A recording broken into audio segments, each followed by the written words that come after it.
This week on the Deep Leadership Podcast. A learn it all leader isn't somebody who's just out there learning constantly.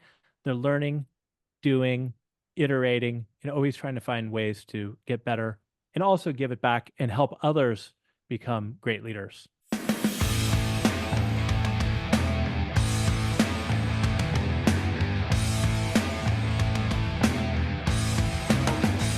This episode is brought to you by the Salty Sailor Coffee Company, the official coffee of the Deep Leadership Podcast. Salty Sailor is a veteran-owned coffee brand on a mission to deliver premium, fresh roasted coffee while making a positive impact in the world. Their motto is drink coffee and do good, which reflects their commitment to making amazing coffee and actively supporting the military community. 10% of every order goes to the Navy Marine Corps Relief Society, an organization dedicated to helping sailors, Marines, and their families in times of need.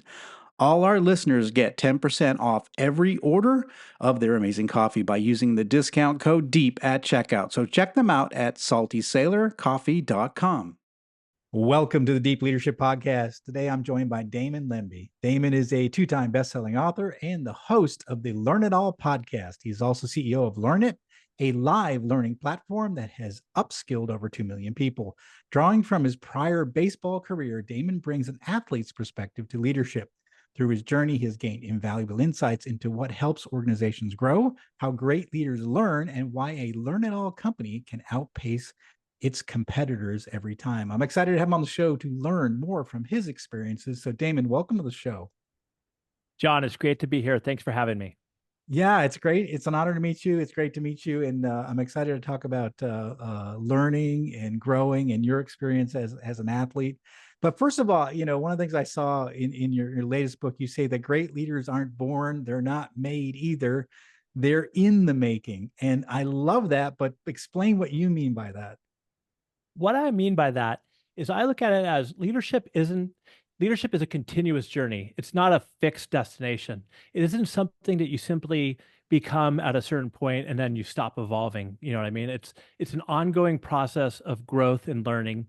And when I say that not being born, some people out there think that leadership is an innate ability. It's a talent. It's something that you're either born with or you don't have.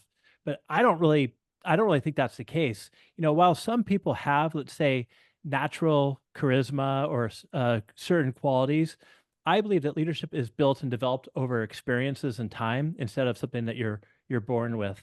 And when it comes to, let's say, not being made, you don't just become a great leader by taking a few classes or reading some books or having like this really strict path. In my opinion, there's really no one size fits all approach to becoming a leader. To me, it's all about adaptability, constant learning, execution, not just learning, but execution, and being open to change. And so I think the key is that leadership is basically it's a work in progress. You're always learning, adjusting, evolving, facing new challenges. And as you develop as a leader, you learn from feedback, mistakes, and really, I think a lot of it comes down to just being curious. It's interesting you say that because I think I've learned that along my journey is that it's sort of a never-ending lifelong journey. But like you think that some point you've mastered something. So why isn't like that we master leadership? Why is it has to be a continuous journey? Why is it a lifelong? Why can't we just sort of figure it out and then we have the best answers for all the time? Well, first of all, I typically don't have all the answers to begin with. I always have to find and go different places to get them or surround myself by great people. And I also think that, I'm 52 years old and I think leadership's really evolved and changed over time. And at least how I led 20, 30 years ago is much, much different than it is today. And you have all these different generations, Gen Z, millennial, and everybody, and they have different goals and purposes and ways of seeing things. So I think it's important to continue to learn, adapt, and be able to evolve as a leader. And doing that takes constant learning. So how do you develop a mindset to be a lifelong learner? Because one of the things that I struggle with is that the people that consume my podcast, the people that read my books, probably that read your books, are the ones that are working hard to become better leaders. They understand it's a lifelong process. The ones that consider themselves having arrived, they're the ones not listening to leadership podcasts and trying to get better. So what's the shift that has to take place to create that mindset of being like, look, I'm going to be curious, I'm going to learn, I'm going to try to get better at this because I know it's always evolving. I think that in some people, it's just the way they're, the way they've always been, that they're humble and they're curious and they want to continue to grow and learn. And others who are able to make the shift maybe start off as what I call a know-it-all, and something doesn't go well for them, and they get humbled and they realize that, hey, my approach wasn't the best, and they're able to adapt, become more humble, and learn and grow.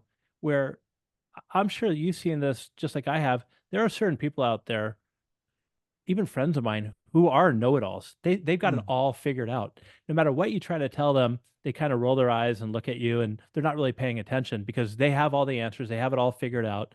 And those people, they're not listening to your podcast, or they're not reading my book or your book. They've just got it all figured out. It's their way or the highway.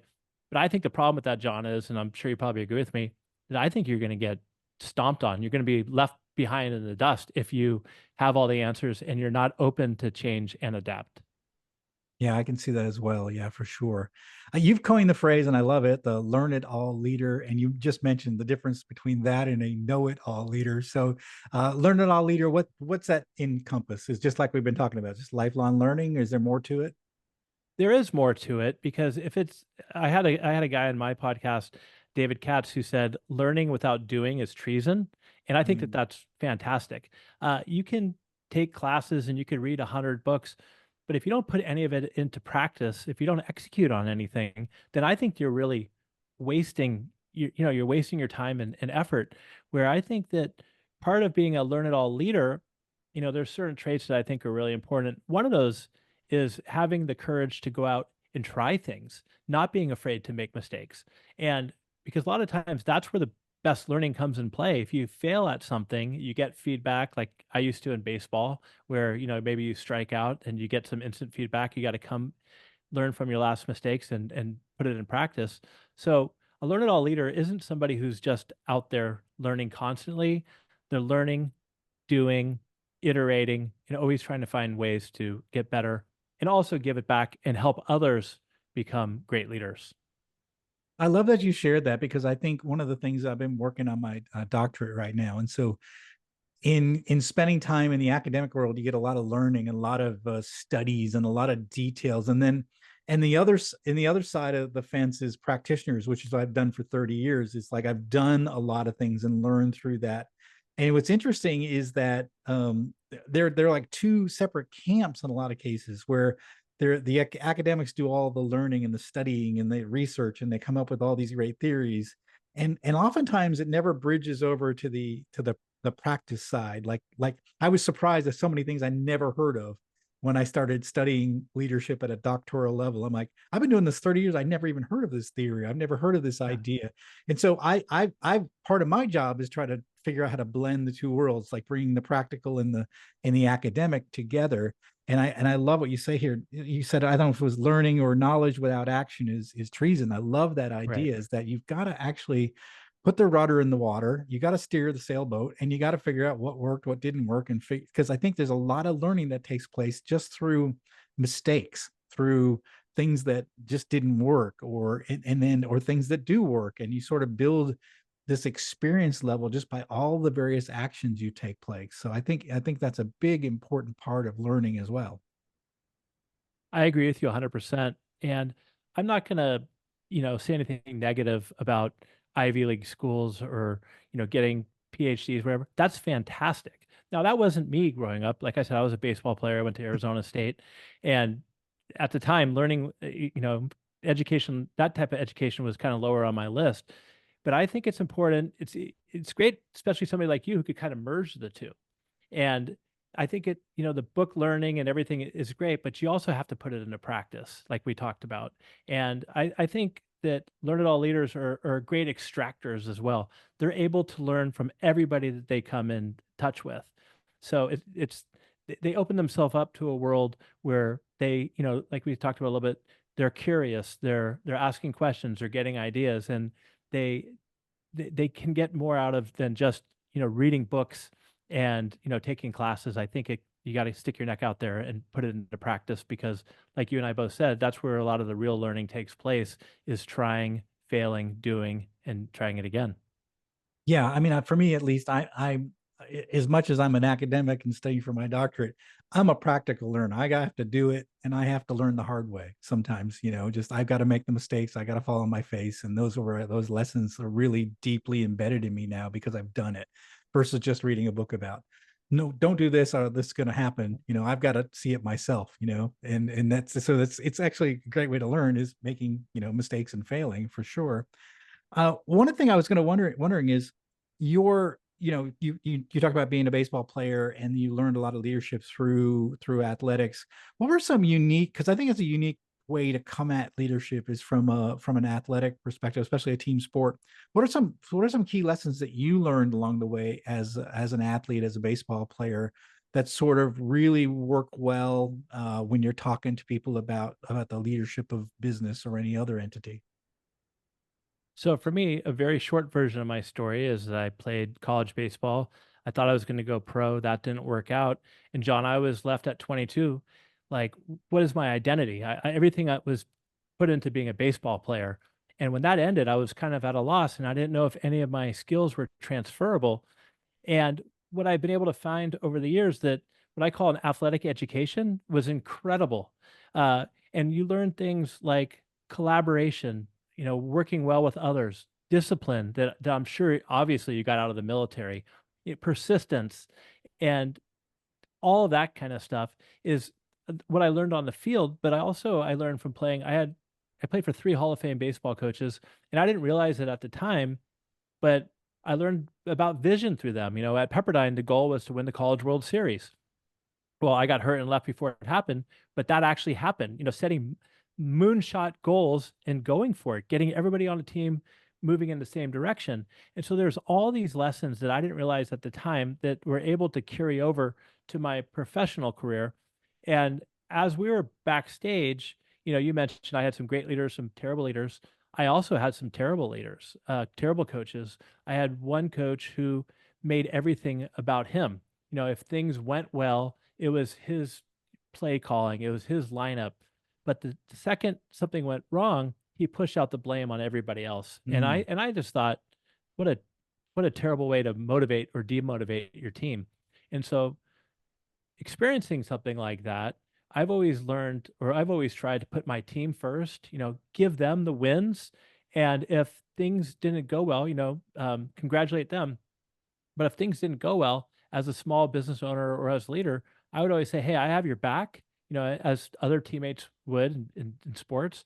And as a leader, I have your back, and I'll take the brunt of it, and we'll work together, and we'll get through this. So there's all kinds of lessons and skills you learn from playing sports that carry over to the business world.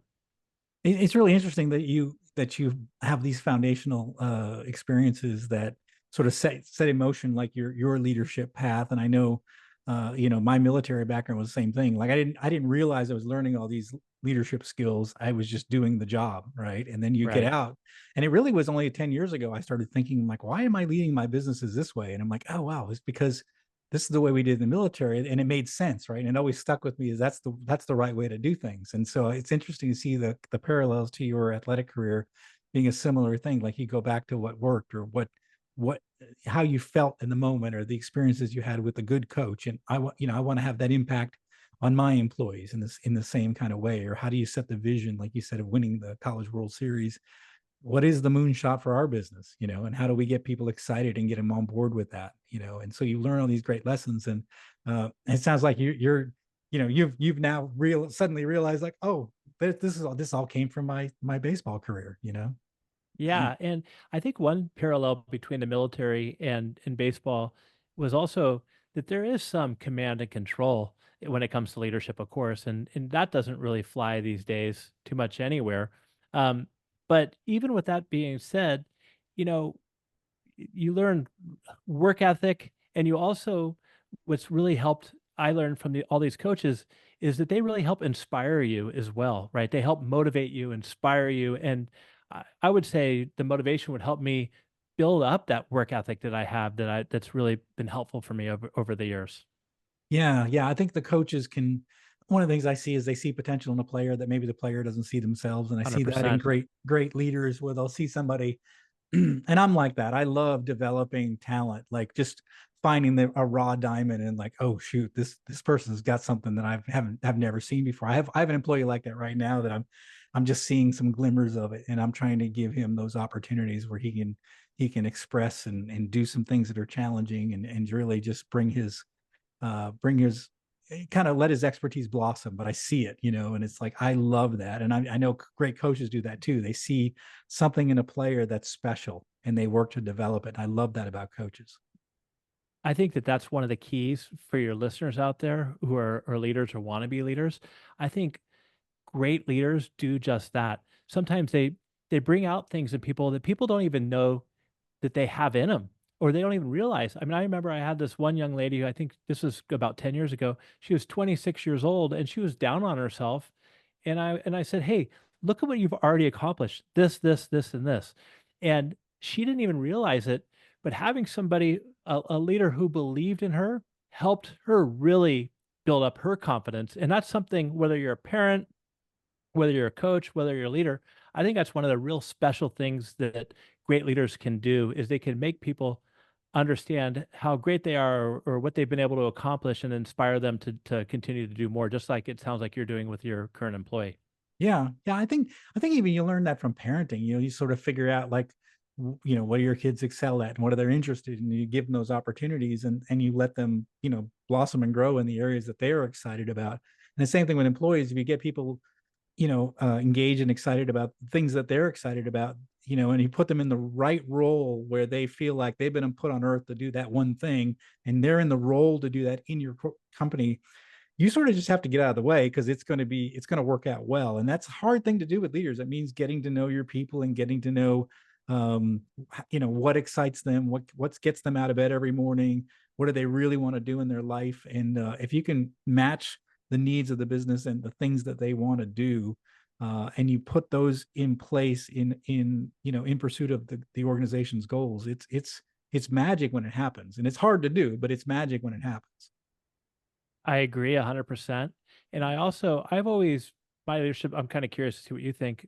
I think we're on the same page here. Is I'm a big fan on focusing on people's strengths over their weaknesses. Mm. I'm not saying you shouldn't improve people's weaknesses, but I think great leaders do just what you said. They get curious, they're present, and they learn where people are strong. And typically when people are strong, they're passionate about that and they're going to want to do better. Going back to a baseball analogy, for listeners out there who like baseball, somebody can play third base, but maybe they're a much better pitcher. I think it's the coach's responsibility to take the team that they have, the talent that they have, and carve it out and put the pieces of the puzzle together so people are in the best position to succeed. And that's why I think it's important to focus on strengths instead of trying to push the rock up the hill all the time on weaknesses. Of course, try to improve the weaknesses where possible, but I think that there's a lot more bang for your buck if you take those strengths, and a lot of times they're not all the way maximized, so help them get to that level and really improve in those areas. I love that. It's such a great point. One of the books that really changed my thinking on this was called book called "First Change All the Rules" by Marcus Buckingham, and he said that people over the age of 30 don't change much, and so we should stop spending time trying to change them by like you said, improving their weaknesses, but instead capitalize on their strengths. Like, what are they great at, and like put them in the role where they're great at it. And we spend so much time as leaders, especially I saw that in big corporations. We spend a lot of time dealing with challenging employees. Well, a lot of cases, those challenging employees are just in the wrong role. They're good at something. We have to figure out what they're great at and plug them into that. Just to your point, where they can grow those strengths and contribute in the best way they can to the organization. So instead of trying to change them and trying to make an operations guy be a marketing guy, it's not going to work, right? Is you put him Yeah. in the right role. A pitch, like you said, a first baseman and a pitcher, they're different. They're different people. Yeah. And, a story I have about that is a gentleman came on our team. His name is Joe Patty. He came in as a sales rep and he had all the core values of Learn It. And he was a great team member. but he really struggled when it came to doing sales. He just couldn't pick it up. But I knew he was somebody who had a great work ethic. He was disciplined. He would show up on time. He got along with people. He was a team player. So I sat him down and I just said, "Hey, Joe, I think that you're somebody we want to have around here. You're obviously miserable with doing what you're doing." And I just kind of got curious again. And it turned out that he had a computer science degree. He liked acting, and he's been a fantastic instructor for 10 years for us now. And that Mm, was putting him in a position to succeed. Now, I'm sure you feel the same way. Sometimes people are just not the right fit and they yeah, just don't yeah, belong. yeah, And I always, some of the people I coach and work with is don't always just try to move people around if they're not doing well. Sometimes they just need to be coached out. But if yeah. you had somebody in this case like Joe who had a lot of the strengths and a lot of the values that we wanted at Learn It, there's ways to find where to put them to be successful. Yeah, yeah, it absolutely. One of the things I like to say is that sometimes we have people in our organizations that they're like a puzzle piece that doesn't fit within our puzzle, and it is not that they're not a good person; they're just not a good fit for our organization. And so they're also, but I also believe that the perfect puzzle piece for someone else's puzzle.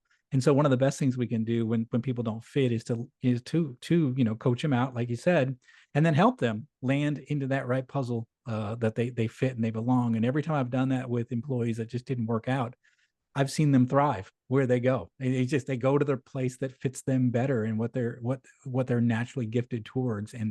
And so it's always been, I've always seen that it's just the wrong piece to our, it's not the puzzle piece that fits within our puzzle.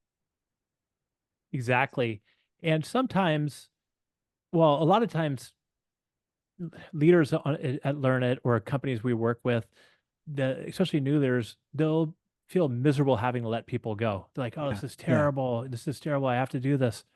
Well, first of all, people should never be let go if it's a surprise to them. Hopefully, there's coaching and performance going on during the time.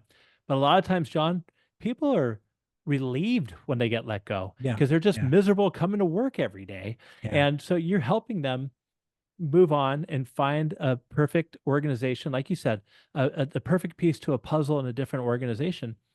Now, I also think that that happens sometimes as companies evolve.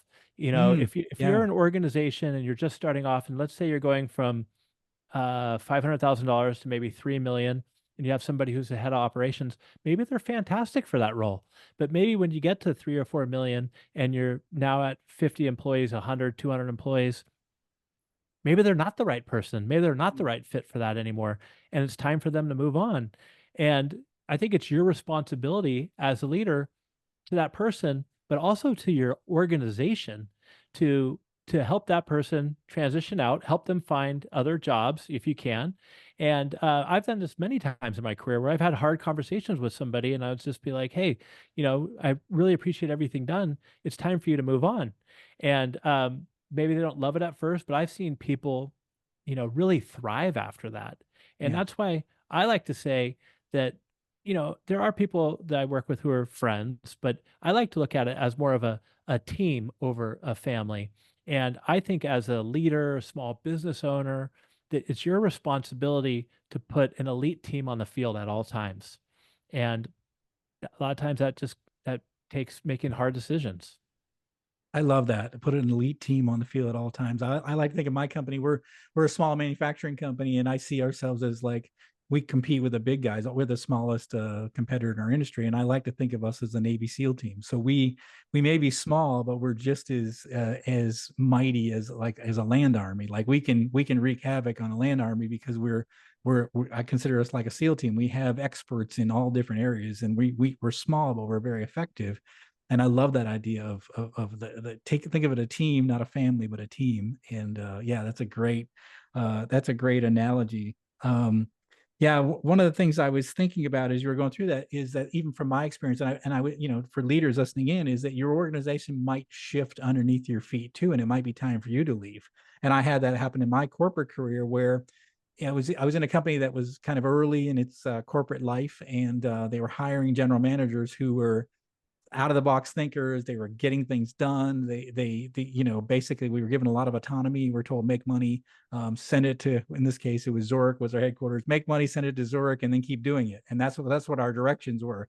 And I thrived in that kind of environment because it wasn't very, there was a lot of autonomy, a lot of accountability, and it was all about results. And I loved it. But over time, the company morphed and grew into a global company where everything was top down managed, and my degrees of freedom kept going away year after year. So I was still responsible for the business and accountable, but I didn't have the authority to make the decisions. And so the organization changed, and the kind of person they wanted running the businesses was not the maverick, get things done kind of guy. It was the one that followed the rules, and I wasn't that person. So I found myself like, I don't fit within this organization anymore. It's time for me to leave. Leaders, you might find yourself in that kind of situation where the organization shifts underneath your feet and you're no longer, and I wasn't enjoying myself either. And I was having fun in those small business days. I didn't like it when it was a big business. And I was listening to one of your other episodes where your guest said that only 10% of leaders have self-awareness. And I Yeah. think that this is a great example of having self-awareness and being honest with yourself that, maybe, and again, I look at it as difference between a learn-it-all and a know-it-all. Maybe it's like you can't have your stick in the ground saying, this is how it's always been. This is what the organization is. Like you said, John, sometimes the organization is going to shift under your feet. Well, there's really nothing you can do about it. They're moving in a different direction. Either you got to learn and adapt and get on board, or if you're miserable coming to work every day, then it's time to make an exit, go do something different. There's nothing Yeah. wrong with quitting and changing and moving on. I mean, you've given it your all, but you got to have that self-awareness to be honest with yourself that, hey, maybe this isn't a great fit. Otherwise, maybe your leader or manager or board member or somebody's going to make that decision for you. But it's better to be proactive when it comes to that than being Yeah. reactive. Yeah, and I think, to what you just said, if you're starting to feel miserable, start thinking about like when was a time when I loved it. I love coming into work every day. And then you start getting a picture of what you really enjoy about what you do. And you can find where, for my case at least, I discovered soon, oh, this is what's missing from my job, like my autonomy, my the adrenaline of like no safety net, and I'm out there. It's all about results, and it's all based on my decisions, who I hire, who I fire, who I promote. And I missed that. I missed that adrenaline of doing it on my own. Instead, I had safety nets everywhere and I had approval processes everywhere. I'm like, oh, this is not fun. Yeah. I just lost all of its It's like a luster. 180. Yeah, Yeah. it was a complete 180. And I found myself sort of like, I'm the wrong person for this job. This is not who I am. I'm not really good at just listening to, getting permission for everything. I'm about getting things done. So anyways, for me, it wasn't a fit. And I think, again, go back to where you think about what you really loved about your job in the past, and that find the position where you get to do what you love. So one thing Absolutely. I wanted to shift the discussion. We're talking about the learn it all leader. Can you create a learn it all organization? And what does that look like? And how do you build that in an organization's culture? So at Learnit, we do a lot of manager training, leadership training, and a lot of the customers and clients we work with, they want to build what I like to call a learning culture. And building a learning culture, it really starts with leadership. I mean, leaders have to be bought into it, right? And they need to be championing it. And when it comes to learning, it can be formal training, coaching like you and I do, or it could be informal. But it starts with leadership in the sense that you want to be able to create time and space for people to go out and try things and learn learn in the flow, so that you turn it into an environment where people feel safe and they have that autonomy where they can try things, and if things break and fail, that they can learn from it.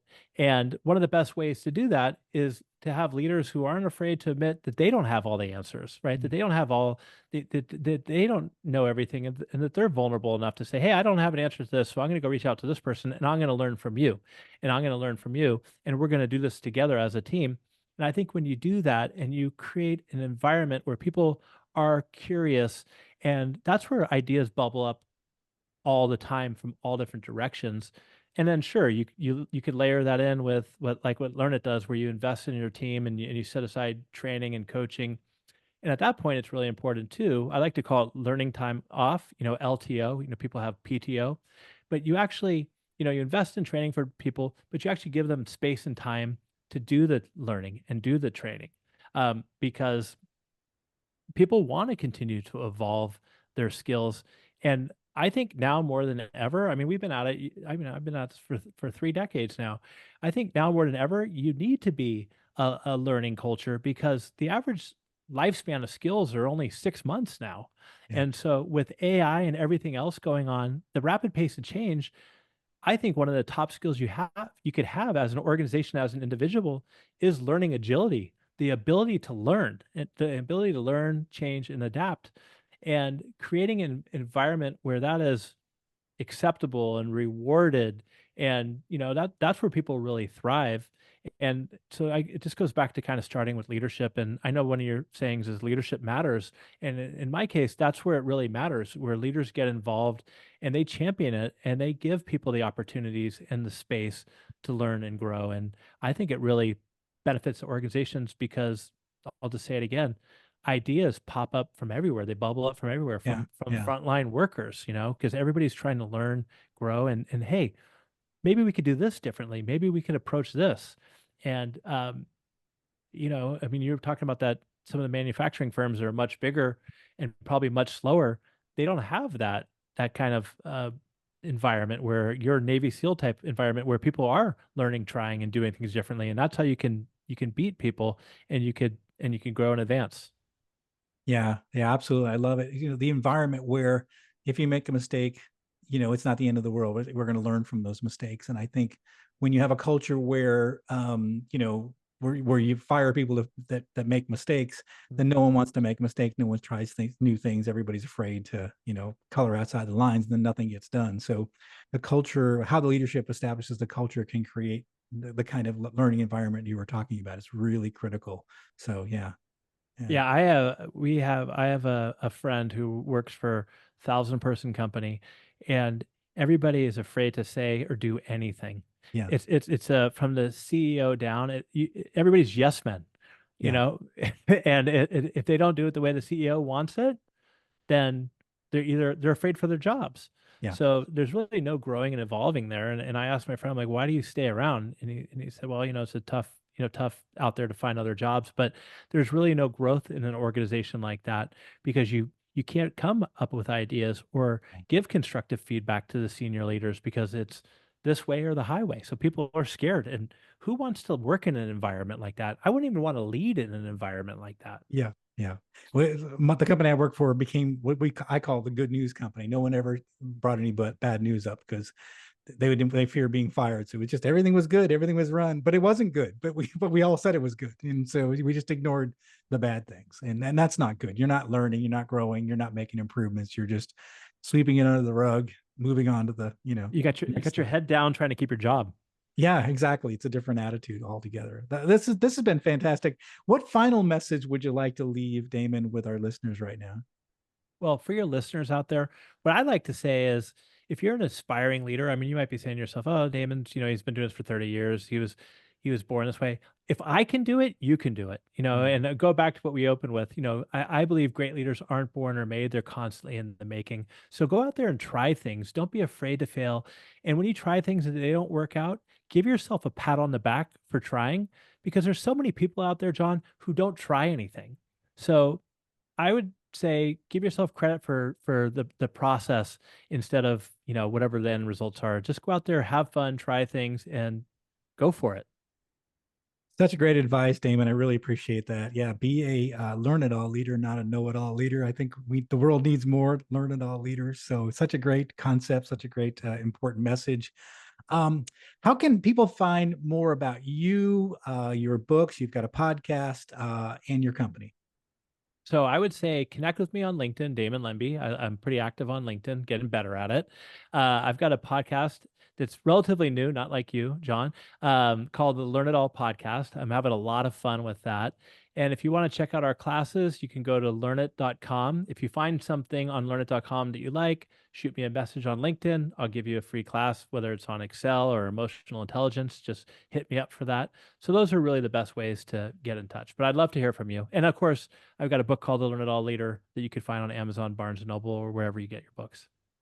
Fantastic. We're going to put links in the show notes for all of Damon's resources. And again, it's a really important point. If something in this conversation really got you thinking, you have more questions, we'll have Damon's LinkedIn profile there, and you can reach him there. Ask him a question. Say you heard him on Deep Leadership, and you had this one point that Damon brought up that you were confused about or wanted more clarification. He's there. He's going to answer the question. He comes on the show because he wants to share his knowledge and wants to help you become a better leader. And so that's why we have him on the show. So again, links are in the show notes. And again, I highly encourage you to check out his company, check out the podcast, check out the book that he's written. He's got 2 books, but the Learn Not Leader is the one that we've been kind of highlighting today. Take a look at that as well. Damon, thanks for coming on the show. Thanks for sharing your experience, your background, and all of what you've learned in your leadership journey to our audience. Well, John, again, thank you for your service and thanks for having me on your show, and keep up all the great work that you do. Thank you very much. Well, that is it for today. Thank you for listening to Deep Leadership. If you like this podcast, please subscribe and share so we can continue to build a world with better bosses. Until next time, this is John Rennie saying take care and lead well.